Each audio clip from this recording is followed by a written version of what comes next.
Jail Adiala کو سننے کے بعد یہ قرار دیا ہے کہ چونکہ آلریڈی اسلام آباد ہائی کورٹ کے ڈویژن بینچ نے ایک حکم نامے کے ذریعے اور جیل حکام کے کنسنٹ سے 2 ایام ملاقاتوں کے لیے رکھے تھے اور وہ ملاقاتیں ہر حالت میں ہوں گی، اور آج بھی شیڈول ڈے ہیں منگلوار اور جمعرات، تو آج کے دن جو ملاقات ہیں وہ ملاقات ہوگی، اور ان احکامات کا ICA پہ کوئی اطلاق نہیں ہوگا اور نہ ان ملاقاتوں کو روکا جائے گا۔ تو لہٰذا آج عدالت نے یہ بھی قرار دیا کہ جو نئے پارلیمنٹیرینز آئے ہیں سینیٹرز، اور ان کی بہت ساری کنٹمپٹ پٹیشن بھی پینڈنگ ہے، اور جیل حکام کو بھی اس حوالے سے انتظامی مسائل کا سامنا ہے، تو ہم نے یہ ڈسکس کیا کہ خان صاحب سے مشاورت کے بعد آج یا کل کسی روز جیل حکام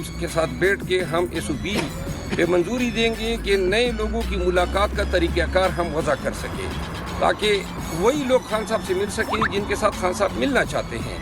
یہ نہ ہو کہ ہر ایک آدمی رٹ جو ہے عدالت میں دائر کریں کہ جی میں ملنا چاہتا ہوں اور خان صاحب کی اس میں کنسنٹ نہ ہو، تو لہٰذا SOP بھی آج خان صاحب سے ملنے کے بعد آج بیرسٹر گور صاحب، میں عمیر ریاضی صاحب اور رانجھا صاحب، ہم 4 وکلاء خان صاحب سے ملیں گے، 3 بجے ہماری ملاقات ہوگی، اور انشاءاللہ جو بھی آگے پیش رفت ہوگی پھر آپ کو آگاہ کریں گے۔ اچھا سر، یہ بتائیے کہ آخر میں ایڈوکیٹ جنرل صاحب کی جو ہے نا تھوڑی سی سائیکل 2 کمرے گیلری انہوں نے بڑی چیزیں گنوائی کل۔ جی میں اس کا جواب دیتا ہوں۔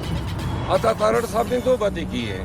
پہلی بات، انہوں نے اپنی وزارت کا آغاز ہی جھوٹ سے کر دیا اور کہا کہ پاکستان تحریک انصاف جو ہیں اب میں آپ سب کو جانتا ہوں اور شاید آپ بھی مجھے جانتے ہو۔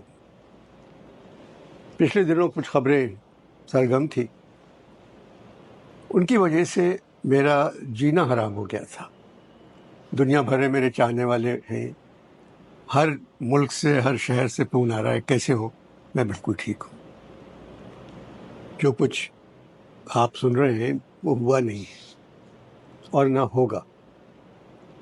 میری عمر 84 برس ہے، میں تو ایک تھپڑ کے بعد ہی نہیں رہوں گا۔ اتنی مار پٹائی ہوئی ہے میرے اوپر، کہاں سے ہوئی ہے؟ کچھ نہیں ہوا ہے، میں ٹھیک ہوں۔ 66 برس سے میں آپ لوگوں کے لیے لکھ رہا ہوں، بول رہا ہوں۔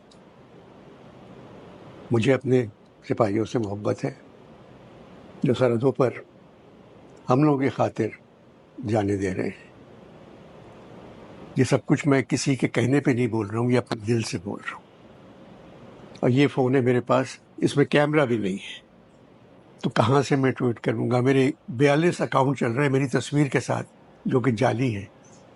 میں نے سب سے کہا، FIA والوں سے کہا، پولیس والوں سے کہا کہ بھائی ان کو بند کروا دیں، انہوں نے کہا ہم نہیں کر سکتے بند۔ جب تک میں ہوں میں پاکستان کے لیے اور آپ کے لیے کام کرتا رہوں گا۔ پاکستان زندہ باد۔ کی اجازت نہیں ملتی تو پھر PTI کا کیا سٹانس ہوگا؟ دیکھیں PTI کا تو بڑا واضح سٹانس ہے کہ یہ غیر آئینی ہے، غیر قانونی ہے۔ نہ جیل مینول میں اس طرح کی کوئی قدغن اور بندش لگائی جا سکتی ہے، نہ آئین میں، نہ بنیادی حقوق میں، نہ انسانی حقوق میں، نہ دنیا کے کسی قانون میں۔ یہ جو ہے یہ صرف ظلم جو ہے PTI کے ساتھ ہی کیا جا رہا ہے۔ یہ 9 مئی سے 9 فروری میں آ کے منتج ہوتا ہے۔ ہم نے تو کہا ہے کہ ایک کمیشن جو ہے جو بٹھایا جائے، ہائی پاورڈ سپریم کورٹ کا کمیشن جو اس چیز کو دیکھے۔ 45 سال ہمیں انتظار نہ کروائی جائے۔ بھٹو کے کیس میں 45 سال بعد انہوں نے کہا ہے کہ ناانصافی ہوئی ہے، تو ہمارا بھی جو عمران خان کو پابند سلاسل کیا ہوا ہے، اس کا بھی جو ہے بالکل ہونی چاہیے جوڈیشل کمیشن کی۔ کیا 9 مئی بھی ایک آرکیسٹرڈ ڈرامہ تھا جو صرف ایک اور حرز عزیز قائد کو جو ہے عوام سے منقطع کر کے اس کی پارٹی کو جو ہے تتر بتر کر کے بکھیرنا مقصود تھا؟ اور جیتی ہوئی پارٹی 8 فروری کی جو ہے وہ 9 فروری کو فارم 47 کے ذریعے اس کو جو ہے پس پشت ڈال دیا جاتا ہے، اور جو ہارے ہوئے ہیں ان کو وزیر اعظم بنا کر اور بندر بانٹ سارے ریاستی عہدوں کی کر دی جاتی ہے۔ یہ عوام کے خواہشات کے خلاف ہے یہ ایوان جو بیٹھا ہوا ہے، کیونکہ اس ایوان کی تقدس اسی چیز پر محیط ہے کہ منتج ہے کہ عوام کے نمائندے وہاں بیٹھے ہیں، عوام کی وہاں ترجمان بیٹھے ہوئے ہیں، عوام کے اور مستقبل کا فیصلہ کرنے والے لوگ بیٹھے ہوئے ہیں. اگر چور ڈاکو لٹیروں کو اپنی دن دولت یا طاقت کی وجہ سے ان کو جبری جتا کر اور ان کو جو ہے تاج پوشی کروا دی جائے تو یہ قوم اور ملک نہیں مانے گا, اور اس طرح سے نہ حکومت چلے گی نہ ریاست کا اچھا سر, نقصان. مقاصد کیا ہو سکتے ہیں عمران خان کے پہ پابندی لگانے کے مین مقاصد کیا لگتا ہے آپ کو, کیا ہو سکتے ہیں؟ اس کا مقصد صاف ظاہر ہے کہ ہمیں پہلے انہوں نے جو ہے بطور پارٹی کے انہوں نے منہدم کرنے کی کوشش کی. آفرین ہے, صد آفرین عوام کو, میں ان کو سلوٹ کرتا ہوں جنہوں نے جا کے کینڈیڈیٹ بھی ڈھونڈا ہے اور جنہوں نے سمبل بھی ڈھونڈے ہیں. ہم نے ایک بلہ مانگا تھا, جہیز کا سارا سامان دے دیا.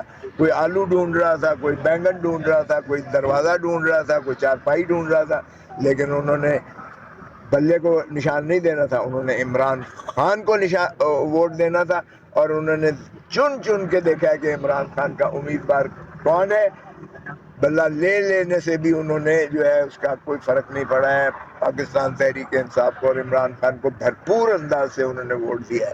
سو اس لیے اگر یہ اس قسم کی حرکت کی ہے انہوں نے, اس کے بعد ہماری جو ہے مخصوص نشستیں انہوں نے ٹیک اوور کر لی, مخصوص نشستیں انہوں نے ہماری ٹیک اوور کر لی ہیں. اور اس کے بعد اب چونکہ سینٹ کا الیکشن ہے, یہ سینٹ کے الیکشن میں ہمیں جو ہے نقصان پہنچانے کے لیے ہم سے یہ عمران خان کی ملاقات کو پابندی لگا دی ہے تاکہ مشاورت نہ ہو سکے مؤثر طور سے اور ہمیں سینٹ میں بھی نقصان ہو. تو یہ ہمیں مارجنلائز کرنے کے لیے پاکستان تحریک انصاف کو یہ سارے ڈرامہ اور ساری غیر